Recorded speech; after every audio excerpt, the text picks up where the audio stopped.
मध्य प्रदेश में अब scrub typhus का खतरा देखने को मिल रहा है। जी हां, प्रदेश के 7 जिलों में 9 पॉजिटिव मिले हैं और पिछले महीने इस बीमारी से 2 बच्चों की मौत हुई थी।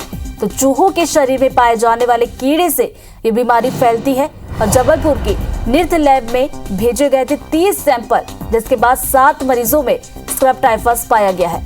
आपको बता दें कि बुखार, सिरदर्द, रैशेज जैसे लक्षण इस बीमारी में दिखाई देते हैं।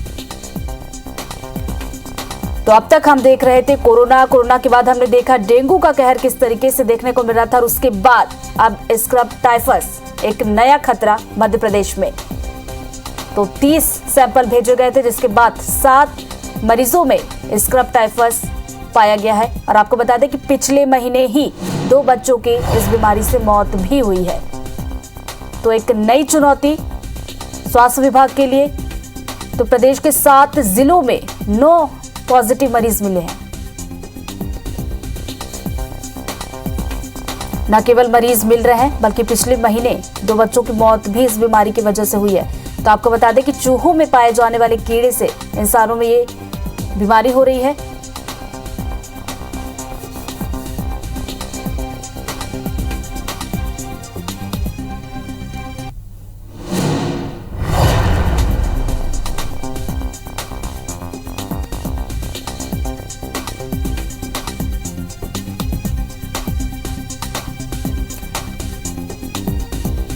चलिए रुक करते हैं, भोपाल का नीलम हमारे साथ जुड़ गए, उनसे ज्यादा जानकारी लेते हैं। नीलम, अब तक हम देख रहे थे कि कोरोना, उसके बाद हमने देखा कि डेंगू किस तरीके से पैर पसार रहा था, और अब ये स्क्रब टाइफस। डॉक्टर्स क्या कह रहे हैं इस बीमारी को लेकर, कितनी गंभीर है ये बीमारी?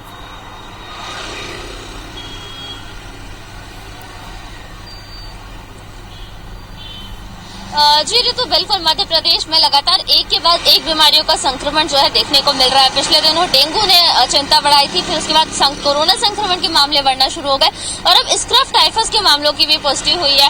ये सैंपल जबलपुर की नृत्य लैब में भेजे गए थे, करीब 30 सैंपल से, जिनमें से 7 में ये पुष्टि की गई है।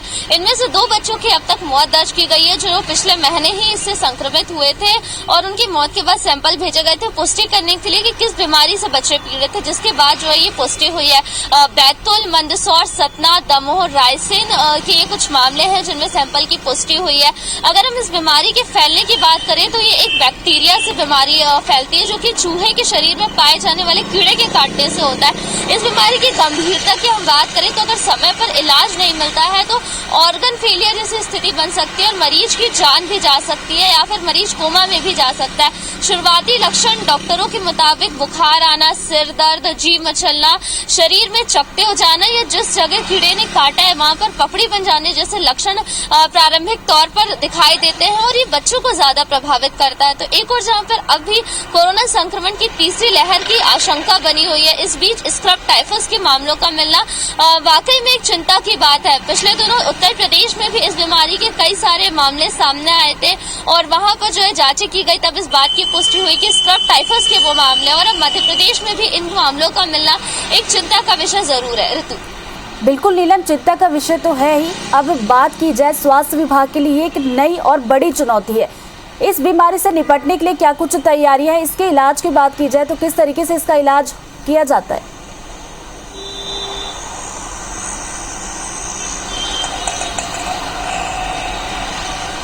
जी बिल्कुल, स्वास्थ्य विभाग की अगर हम तैयारियों की बात करें तो चूंकि ये बहुत ही प्रारंभिक मामला है, शुरुआती ही केस मामले आए हैं इसके सामने, स्वास्थ्य विभाग अलर्ट मोड पे चले गया है। ज्यादा से ज्यादा निगरानी रखने की बात की जा रही है कि यदि इस तरीके के कोई लक्षण सर दर्द, बुखार, जुकाम के किसी भी व्यक्ति में दिखाई देते हैं तो वो सभी तरीके की जांचें करवाए, फिर वो चाहे कोरोना संक्रमण की जांच हो या डेंगू मलेरिया की। और इसके अलावा स्क्रब टाइफस के लिए जो सैंपल भी है वो भेजे जाने की बात कही गई है। जी बिल्कुल, तो एक नई चुनौती स्वास्थ्य विभाग के लिए, किस तरह के लक्षण है और किस तरीके से स्वास्थ्य विभाग ने तैयारी की, इसको लेकर जानकारी दी नीलम ने। नीलम, आगे भी आपसे जानकारी लेंगे, नजरें बनाए रखिएगा। फिलहाल बहुत बहुत शुक्रिया आपका।